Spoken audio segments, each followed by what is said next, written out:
Bienvenue. Aujourd'hui, on va décortiquer un discours assez percutant sur l'état de la sécurité mondiale et surtout, on va regarder de plus près la nouvelle approche qui est proposée pour l'avenir. Alors, dès le départ, le ton est donné, avec une idée forte, presque provocatrice. L'argument, c'est que dans le monde actuel, les anciennes règles, le droit international, eh bien tout ça laissait place à une réalité beaucoup plus dure. Pour bien saisir cet argument, on va l'examiner en 4 points clés. Commençons donc par le cœur du problème soulevé, l'idée que le droit international et les grandes institutions mondiales ne sont tout simplement plus suffisants pour assurer la paix.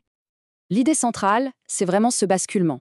On serait passé d'une époque où l'on croyait à la sécurité collective par le droit à une réalité bien plus pragmatique où, au final, ce qui compte vraiment, c'est la puissance militaire et de bons alliés. Et pour étayer ce constat, le discours déroule une longue liste de crises. Soudan, Syrie, Afghanistan. Et dans chacun de ces cas, la conclusion est la même.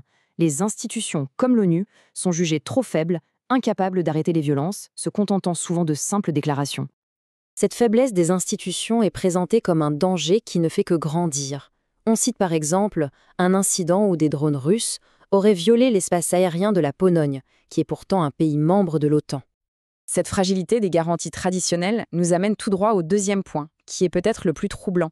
La nature même de la guerre est en train de se transformer, et ça va très très vite. Le message ici est assez limpide. Les armements de pointe, qui étaient avant réservés à quelques superpuissances, sont en train de se démocratiser. Et ça veut dire que n'importe qui peut être menacé n'importe où. Pour bien se représenter ce que ça signifie, un chiffre est mis en avant, un chiffre qui interpelle. 3000 kilomètres. C'est la distance que certains drones peuvent parcourir aujourd'hui pour aller frapper leur cible. Les frontières géographiques d'autrefois n'ont plus vraiment de sens. Et ça change tout sur le terrain. On nous explique que même des drones pas très chers, produits en masse, peuvent transformer des régions entières en zones mortes, les endroits où toute vie devient impossible. C'est une réalité qu'on imaginait avant qu'après une frappe nucléaire. Et le discours va encore plus loin, en alertant sur un futur encore plus inquiétant, le développement d'armes entièrement autonomes, guidées par l'intelligence artificielle. D'où l'appel à mettre en place des règles mondiales pour encadrer leur utilisation. Bon. Face à ce tableau assez sombre, le discours ne se contente pas de tirer la sonnette d'alarme. Il propose aussi une solution, une sorte de nouvelle architecture de sécurité. C'est un modèle en 3 étapes, très pragmatique. L'idée, c'est de faire de la sécurité nationale un droit accessible à toutes les nations, et plus seulement un privilège réservé à quelques-unes.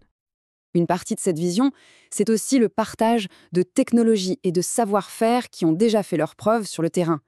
C'est une façon de permettre à des partenaires de moderniser très vite leurs propres capacités de défense, sans avoir à tout réinventer. Et tout ça nous amène au message final du discours. Un appel à l'action qui place chaque nation face à un choix fondamental pour l'avenir du monde. L'argument devient alors très concret, presque économique. Agir tout de suite coûterait bien moins cher que de devoir plus tard se défendre contre toutes ces nouvelles menaces qui se multiplient. Cette comparaison est assez parlante. Elle met en lumière à quel point les coûts, financiers mais aussi humains, risquent d'exploser si on ne s'attaque pas dès aujourd'hui au problème de la prolifération des armes et des agressions. Finalement, le discours se termine en nous laissant avec cette question centrale. Est-ce que notre avenir sera marqué par une escalade sans fin des conflits ou par une nouvelle ère d'action collective, forte et décisive pour préserver la paix ?